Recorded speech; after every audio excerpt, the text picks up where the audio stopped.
추석 명절이 이제 한두 주 후면 다가옵니다. 우리 성도님들은 이 추석을 어떻게 준비하고 계십니까? 사실 그런 얘기가, 그런 질문이 그렇게 타당한 때는 아닌 것 같습니다. 사실 힘들고 어려운 때이죠. 작년에도 쉽지 않은 때였는데 올해는 더더욱 쉽지 않은 때입니다. 그런 속에서 사실 사람들은 많이 불안해합니다. 최근에 여러 가지 뭐 보건노조에서 파업을 하려고 했었던 것도 사항적으로는 그렇게 하면 안 되겠지만 실제적으로는 이해할 수밖에 없습니다. 너무나 오랜 동안 고생하셨고 힘들게 보내셨기 때문입니다. 그래도 어떤 구체적인 답변, 어쩌면 확증된 어떤 증거도 없는데 그래도 파업을 중단하고 또 계속적으로 봉사해 주신다고 해서 너무나 감사를 드립니다.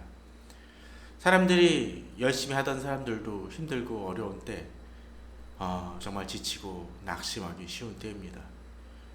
우리 성도님들은 이런 상황 속에서 불안해하고 힘들지는 않습니까? 힘들 것입니다. 그것이 어쩌면 당연한 것일 것입니다.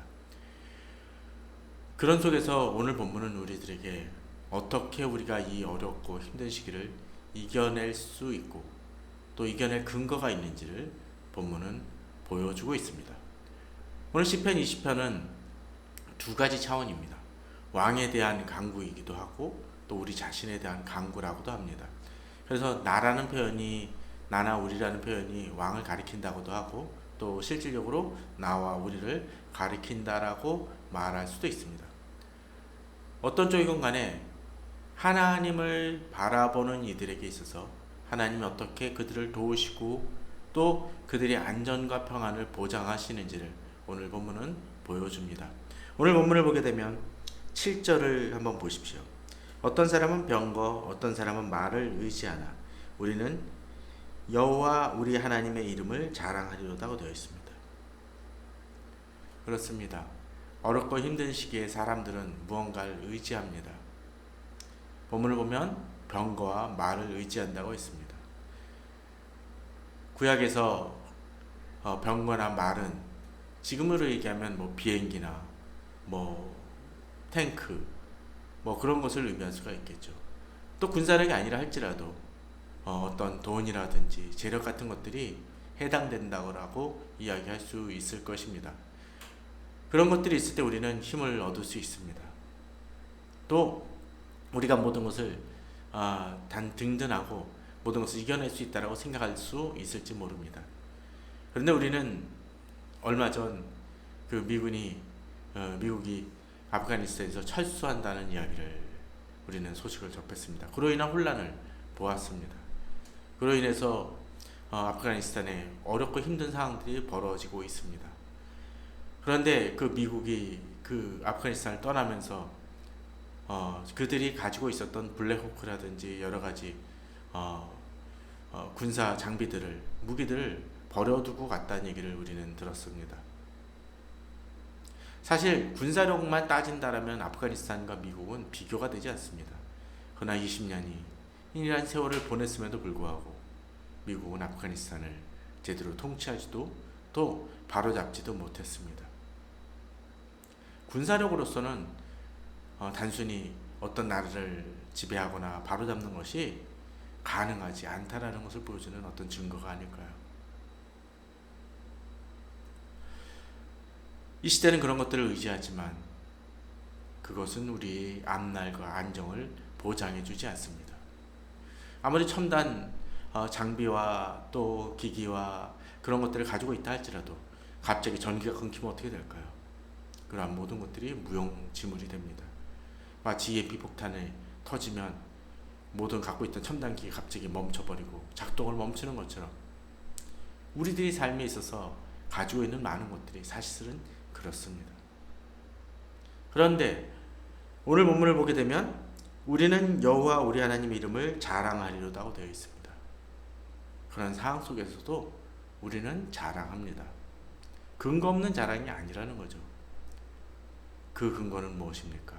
여호와 우리 하나님의 이름 때문입니다. 하나님의 이름이 우리를 보장해 주기 때문에 우리는 담대하고 안정될 수 있습니다. 세상은 말과 병거를 의지하지만 또 자랑하지만 그것이 그들을 보장해 주지 못합니다. 하나님 아버지만이 우리를 보장해 줍니다. 그것을 가진 이들도 어떤 일이 벌어집니까? 8절에 보면 그들은 비틀거리며 엎드러지고 라고 되어 있습니다. 그런 것을 가진 이들도 비틀거립니다. 엎드러집니다. 실패합니다. 패배하곤 합니다. 그들이 가진 것을 가지고 자랑했지만 그러한 것들로 인해서 그들이 무너지는 모습을 보게 됩니다. 그러나 하나님의 사람들은 다르다라는 거죠. 그런데 본문을 보게 되면 하나님의 사람들은 넘어지지 않습니까? 어려움이 닥치지 않습니까? 닥칩니다. 고난이 일어납니다. 오늘 본문에서도 보여주죠.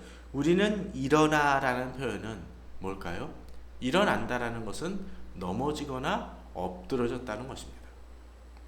그렇기 때문에 일어날 수가 있는 것이죠. 그러나 세상 사람들은 넘어지고 엎드려서 그것으로 끝이 나지만 우리는 어떻습니까? 우리는 넘어지고 엎드러지고 어떤 때는 낙심하고 실패했어도 다시 일어납니다. 그리고 바로 섭니다. 이것이 하나님의 사람들이 세상과 다른 모습입니다. 세상 사람들은 자신이 의지하는 병거나 말이 없어지거나 무용지물이 되어지면 그것으로 낙심하고 자기들의 삶을 포기하고 절망에 빠지곤 합니다. 그러나 하나님의 사람들은 그렇지 않습니다. 우리에게도 병과 말이 있었을 수 있지만 비록 그것이 우리에게 있어서 없어지고 상실된다 할지라도 우리 하나님이 나를 보장해 주시기 때문에 우리는 하나님을 의지하여 나아갑니다. 특별히 9절에서는 여호와여 왕을 구원하소서 우리가 부를 때 우리에게 응답하소서라고 되어 있는데 앞서 얘기 들었던 것처럼 이 시편 20편은 이 주제가 왕이라든지 또는 우리 자신 그 둘 다 있을 수 있는데 어떤 의미에서 이 왕이라는 표현 곧 한 사람에서 그치는 것이 아니라 공동체이고 이 나라이고 이 사회일 수 있습니다. 왕을 구원하소서라는 그 표현처럼 하나님의 사람이 있는 그 사회와 공동체는 그 하나님의 사람으로 인해서 그 공동체와 그 사회가 구원을 받기도 하고 도움을 받습니다. 마치 롯이 있음으로 인해서 소돔과 고모라에서 자격 없는 사람들이 구원되기도 하고 또 그 나라가 어려움에 처했었을 때 아브라함이 가서 그 소돔과 고모라를 구출했던 것처럼 하나님의 사람이 있기에 그 시대가 도움을 받습니다. 어쩌면 우리나라도 그런 것 같습니다. 복음이 들어와 교회가 세워지고 믿음의 사람들이 생겨서 새벽 기도로 이 땅을 위해서 기도할 때 하나님이 이 땅을 건지시고 도우신 것을 우리는 역사 속에서 보곤 합니다. 그래 어쩌면 우리 시대 속에서 이 코로나와 또 어쩌면 교회가 욕을 먹고 있는 상황 속에서도 하나님의 사람들은 기도의 끈을 놓지 말아야 될 것입니다. 그렇게 기도할 때 하나님은 우리 자신만이 아니라 이 땅을 건지실 것입니다. 또 교회를 다시 회복시키실 것입니다. 그렇게 우리는 더더욱 기도해야 될 것입니다. 우리에게 응답하여 달라고 기도해야 될 것입니다. 오늘 1절에 보게 되면 환난 날에 여호와께서 내게 응답하시고 야곱의 하나님의 이름이 너를 높이 드시며 라고 되어 있습니다. 그렇습니다. 하나님은 우리가 어려울 때 우리를 도우십니다. 비록 우리가 앞서 병과 말을 의지하던 사람들이 넘어지는 것처럼 우리 자신도 넘어지고 환난에 처하고 고생, 어려움에 처할 수 있습니다.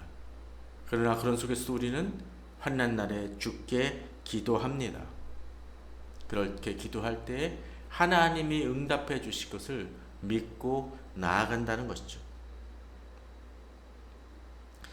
그렇게 함을 통해서 하나님은 우리를 건지시는 것만이 아니라 야곱의 하나님이 너를 높이 드시며 라는 그 표현처럼 우리를 건지시고 또 우리를 오히려 높이시는 하나님을 경험하게 될 것입니다.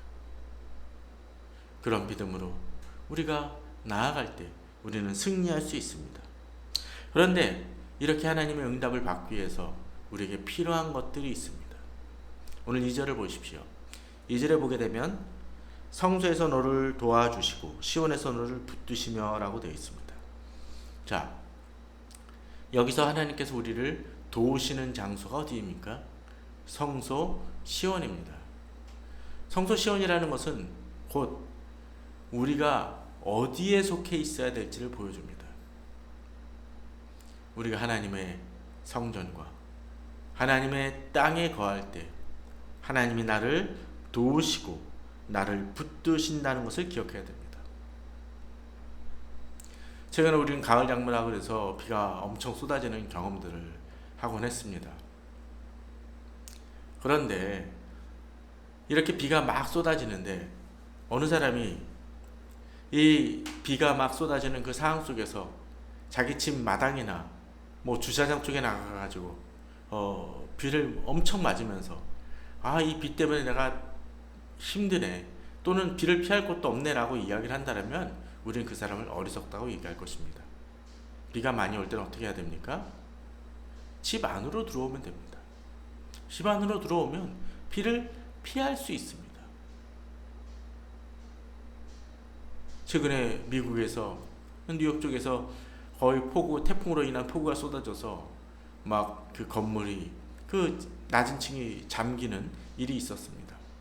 근데 어떤 사람이 뭐 9층쯤에 살면서 지하로 내려가 있으면서 내가 여기에 그 잠기게 되었다라고 얘기를 한다면 그 사람은 어리석은 사람입니다. 자기 집으로 피신한다면 살 수 있는데 그러지 않으면서 계속 거기에 머물면서 피해를 보고 있다라고 얘기를 한다면 그것은 잘못된 것이죠. 우리도 마찬가지입니다. 하나님은 우리에게 우리의 피난처가 되어주시고 보호가 되시는데 하나님이 아닌 다른 곳에 거하면서 마치 폭우가 쏟아지는데 옛날 대나무로 만든 비닐 우산처럼 그런 걸 쓰고서는 정말 내가 가진 우산이 이걸 견디지 못하네 라고 이야기를 한다면 어리석은 사람이죠. 필요한 건 무엇입니까? 하나님께 나아갈 때 우리가 보호받을 수 있다는 것입니다. 또한 본문은 그렇게 얘기합니다. 3절에 내 모든 소재를 기억하시며 내 번제를 받아주시기를 원하노라고 되어 있습니다. 단순히 성소와 시온에만 머무는 것이 아니라 여기 한 걸음 더 나아갑니다. 어느 사람이 집 안에 들어오긴 했는데 바로 이 발코니 그쪽에 창문 다 열어놓고 있으면서 그 장대 같은 비는 어느 정도 피하지만 그 들이치는 비로 인해서 젖는 사람이 있다면 우리는 그 사람도 어리석다고 얘기할 것입니다.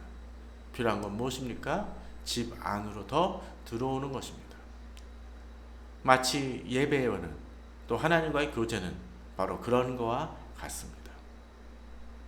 특별히 오늘 본문에 보게 되면 내 모든 소재라는 표현이 등장을 합니다. 우리가 하나님께 예배 드릴 때 단순히 내가 어려운 일이 닥칠 때 그때만 기도하고 그때만 예배 드리는 것이 아니라 본문을 보게 되면 이 시편 기자는 어떻게 하나님께 나아갔습니까? 내 모든 소재 라는 것을 통해서 보게 된다면 하나님께 평상시에도 예배드리고 기도했던 사람임을 알 수 있습니다. 어쩌면 다양한 방법으로 하나님께 나아갔던 사람임을 알 수 있습니다. 얼마 전에 어느 친구가 그런 얘기를 하더라고요. 돈이 어느 정도 있는 친구인데 자기한테 전화가 오려면 두 가지 중에 하나라는 겁니다. 하나는 그 돈을 빌려달라거나 어떤 사업에 투자하라는 얘기라는 거죠. 그런데 만일 친한 친구라면은 어떻게 하겠습니까? 그 사람이 꼭 돈을 빌려달라거나 또는 뭐 사업 투자라는 얘기가 아니고라도 평상시에 안부를 묻고 교제하기 위해서 전화하는 것을 압니다. 그런데 평상시에는 교류가 없다가 갑작스럽게 전화한다라면 무언가 내게 필요한 것이 있기 때문에 연락을 하는 것이겠죠. 젊었을 때 어떤 연락 없었던 후배나 그런 사람들이 전화 오면 대부분 그렇죠. 저 결혼합니다. 뭐 그런 얘기를 하곤 합니다. 그러면 정말 평소 연락도 안 했던 사람이 그렇게 연락하면 이 필요할 때만 자기 급할 때만 전화한다라고 이야기할 것입니다. 그럴 때는 꼭 가고 싶은 마음이 들지 않을 때도 있습니다. 본문은 그렇게 얘기합니다. 하나님과의 깊은 교제가 있어야 됨을 우리들에게 보여줍니다. 하나님과의 깊은 교제가 있을 때, 평상시에 계속적인 하나님과의 관계가 있을 때 우리는 하나님이 나를 도우시고 또 언제든지 나를 지켜주실 것을 믿고 나아갈 수 있습니다. 그렇게 구한다 할지라도 우리는 하나님이 나를 분명히 도와주실 것을 확실히 믿을 수 있습니다. 그럴 때 이제 4절과 같습니다. 내 마음의 소원대로 허락하시고 내 모든 계획을 이루어 주시기를 원하노라고 되어 있습니다. 대화가 충분할 때 하나님의 뜻이 무엇인지를 알 수가 있습니다. 우리가 친한 친구와는 특별히 이야기하지 않아도 서로 공감대가 있고 뜻이 같고 계획이 같곤 합니다. 하나님과도 마찬가지입니다. 우리가 모든 소재와 번제를 드리는 그 삶을 살 때 하나님의 뜻이 나의 뜻이 되어집니다. 하나님이 내게 어떻게 복 주시는지를 알기에 내 마음의 소원이 하나님의 마음을 흡족시키기에 하나님이 나의 소원을 들어주실 것을 믿고 의지할 수 있습니다. 또 나를 사랑하심을 믿기에 내 모든 계획을 이루어 주실 것을 믿을 수 있습니다. 그리고 이렇게 하나님께서 나의 소원과 나의 계획을 이루어 주신다는 것은 무엇입니까? 단순히 내가 그냥 정말 정말 갑자기 그냥 돈이 조금 필요해서 뭐 하루 그냥 그 식사할 돈이 없어서 구하는 것이라면 그냥 몇천 원, 몇만 원 구하는 것으로 끝날지 모릅니다. 그러나 하나님과 동행하고 하나님의 성수에 머무는 사람은 어떻습니까? 궁극적인 승리가 보장되는 사람입니다. 그러기에 5절에서는 우리가 너희 승리로 말미암아 개가를 부르며 우리 하나님의 이름으로 우리 깃발을 세우리니 여호와께서 내 모든 기도를 이루어 주시기를 원하노라고 되어 있습니다. 그렇습니다. 하나님은 우리의 승리를 보장해 주십니다. 그저 그냥 나의 한두 가지 그 삶에 있어서의 일상에 그냥 오늘 급한 문제만 해결해 주시는 것이 아니라 나의 삶을 보장해 주시는 하나님을 본문은 보여준다는 것입니다. 그러게 우리는 여호와께서 내 모든 기도를 이루어 주실 것을 믿고 구합니다. 저는 이 축복이 우리 성도님들에게 임하기를 바랍니다. 또 기도합니다. 그러기 위해선 우리가 주님의 성소와 시온으로 나아가야 됩니다. 또 모든 소재와 번제를 주님께 드리는 사람이어야 합니다. 또 이것은 6절에서 여호와께서 자기에게 기름 부음 받은 자를 구원하신 줄 이제 내가 아노니라는 그 표현처럼 하나님이 기름 부음 받은 자, 곧 우리도 마찬가지입니다. 하나님의 기름 부음을 받을 통해서 하나님 백성된 우리가 하나님이 우리를 구원하시고 하나님이 우리에게 응답하실 것을 믿고 믿음으로 나아갈 수 있는 것입니다. 힘들고 어려운 때입니다. 추석은 다가오지만 쉽지 않은 때입니다. 나라에서 재난 요금이라 해서 국민들에게 나눠주긴 하지만 그것만으로는 우리의 근본적인 문제가 해결될 수 없을 것입니다. 백신을 맞아도 우리가 코로나나 그 건강의 위협을 받지 않는다고 보장할 수 없는 그런 불확실성한 한 시대입니다.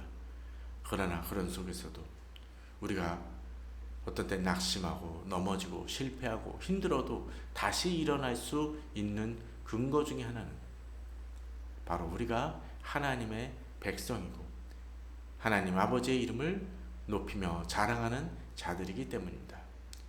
그러한 믿음으로 오늘도 싸워 나가시고 승리하시는 우리 성도님들 되시기를 주님의 이름으로 축원합니다. 감사합니다.